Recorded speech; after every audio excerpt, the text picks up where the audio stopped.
In this video, we got a gameplay on the new endgame Shaquille O'Neal in NBA 2K23 Myteam. He's going to be a 99 overall center power forward, and he is going to be 7'1" with a 7'7" wingspan. And that could be the one thing that really separates Shaq from these other endgame cards, is mainly due to his player model and his size, because we know Shaq has a top tier player model in the game. It's a really wide player build, really good for defense, but as you guys know, for end games, they're all going to have 99 every single stat, perfect defensive tendencies, every single Hall of Fame badge in the game, including a total of 64. And then if I go into freestyle, it's going to be the exact same jump shot, exact same animations as every single other, end game card in the game. And that's the disappointing part about these end games, is the fact that, Shaq's not going to be that much different compared to a Joel Embiid. Now, I will say the Shaq card can move like crazy. I mean, having a Shaq card with this player build, like, that's what it comes down to, right? And Shaq's player build is one of the best in the game, so that's why he's going to be a top tier power forward and probably a tiny bit better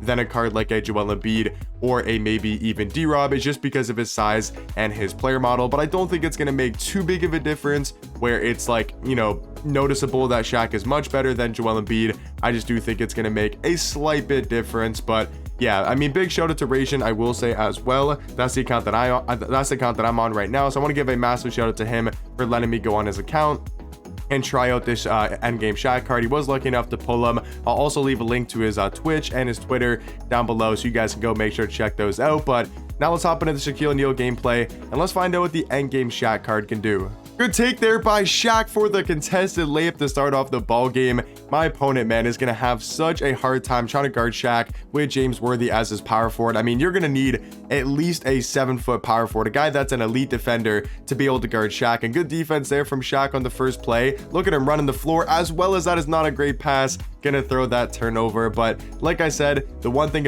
big thing about Shaq is going to be his player model, and the reason why I can see him probably being the best endgame, in the game currently, is just because of his size and his player model and his defensive animations. But a great take there from Shaq on the first play, able to get that layup to drop and get his first 2 points as we're looking to go around that screen. Got Shaq here with a little bit of space. Look at him in the pick and pop. And it's not my favorite jump shot. I don't really like the Sadiq Bey upper. That kind of ruins the jump shot for me, but still, it's a really quick release and it's fairly easy to time once you get it down. I'd much rather the Oscar upper on these endgame cards, or just a different upper. I think it'd be a little bit easier to time and just as fast, but still can be a crazy quick jump shot that can be really overpowered, getting those shots up in transition and just contest it, but trying to play some good defense. Look at Shaquille O'Neal on the defensive end. Like I said, man, this card's going to be an absolute beast, just looking like prime Shaq out here, getting those blocks, just really dominating the paint, whether it's on the offensive end or defensive end. That's what this Shaq card's going to do. Now, we got a really easy matchup, I will say, at least for Shaq, is look at him going up and snagging them boards. But yeah, James Worthy probably isn't the most tough competition for Shaq when we're talking about size down low. Is look at him just bullying his way through, able to grab that offensive rebound. Look at Shaq on the glass, man. Look at Shaquille O'Neal just dominating down low. That's what I'm saying. He's like literally like a man amongst boys, down low. Unless your opponent's got a good power forward, a guy that can really compete against Shaq, it's going to be really easy to score the ball, whether it's just getting tons of offensive rebounds and him going back up with the putback layups, or whether it's, fading to the 3-point line, rolling to the basket, or even catching lobs. I mean, this Shaq card can really do it all.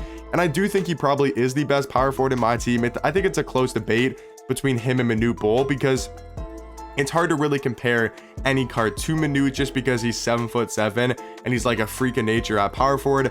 I think Shaq, though, probably will be the best power forward in the game, as we're going to try to dump it down here. Look at Shaq on the inside, and that's all you got to do. And now we got this sharpshooting takeover activated. It is time to let some 3 balls fly. Honestly, I think it's time just to let the 3 balls fly and see what the Shaquille O'Neal card can do. Is look at the defense from the squad. I'm not sure who got that steal, and my opponent's going to foul us in transition. I suck at free throws, man. I know I'm going to miss this. I actually made a free throw. We'll take that. And then Thompson able to knock it down. But let's get the Shaq. I got to get the ball into Shaq's hands here. See what he can do. With that sharpshooting takeover, you can just let it fly, man. You can just let it fly. Going to pull it back out. Just going to let it fly in James Worthy's face. And that's only a 2-pointer, but still able to knock down that jump shot. I mean, I know some people are saying like the invincible Shaq is better. I don't necessarily agree with that. I think the invincible Shaq could be maybe potentially a more fun card to use, but nah, this Shaq card is a lot better than the endgame version just because of his dribble sigs. Look at Shaq attacking the rim. Maybe you could say the invincible Shaq's jump shot is a little bit better. I wouldn't necessarily disagree with that. because some people don't like the Sadiq Bey upper, you know, and I can see that because it does ruin the jump shot and make it a lot harder to time. But this Shaq is definitely better because of his dribble sigs. He can just move so much quicker on the courts. Defensively though, you're not going to notice too big of a difference, you know, between the invincible and the endgame card. Like, is it worth upgrading if you guys have the invincible already? I would say most likely not. I don't think it's worth spending that extra MT just to get a little bit better dribble sigs, but I'm not going to lie and say that this Shaq is not, you know, way better than, or not way better, but I'm not going to lie and say the invincible Shaq is better than the endgame version, unless you like absolutely hate the jump shot and you can't agree with it, which I can see some people, you know, not being able to agree with it, like myself included. I was terrible with the release for a while, so we can't get that to go though.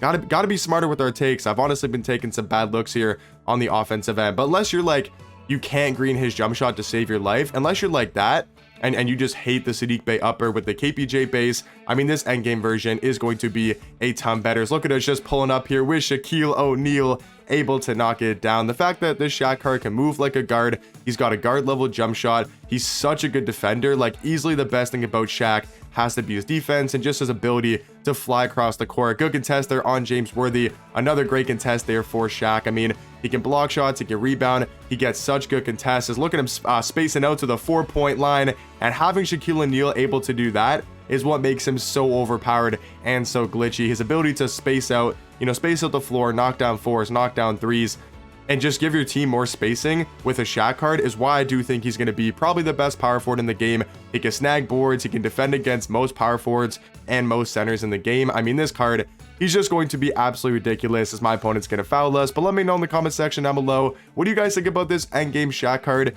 Do you guys think he's going to be the best power forward in the game? Do you guys think he's the best endgame? That's also another really close conversation, you know, between a Kevin Durant, a Shaq, maybe a D-Rob. Those are probably like my top 3 right now, endgame cards. So let me know, do you guys think he's the best endgame? Do you guys think he's the best power forward? And just let me know your guys' thoughts and opinions on this endgame Shaq card. I would say probably yes to all of those questions. I would say yes to the best power forward, yes to the best endgame, because look at what this card can do. I mean, he's just an absolute tank. He's an absolute tank on the defensive end. He's an absolute tank on offense. I mean, this card can do everything on the court that you need. Like, he can just do everything, and I know most endgames can as well.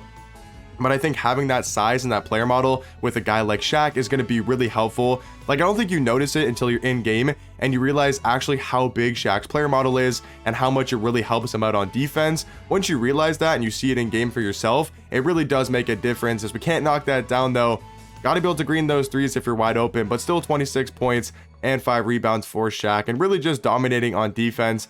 I think he's only got like 1 or 2 blocks, but just his contest and his ability to stay in front of people, as I think we got a double block there at the end. And just what a dominant performance from endgame Shaq. 26 points, 5 boards, 2 blocks, and shot very efficiently from the field and the 3-point line. But let me know in the comment section down below, like I said, your guys' thoughts and opinions on this endgame Shaq card, and I'll catch you guys in the next one. Peace.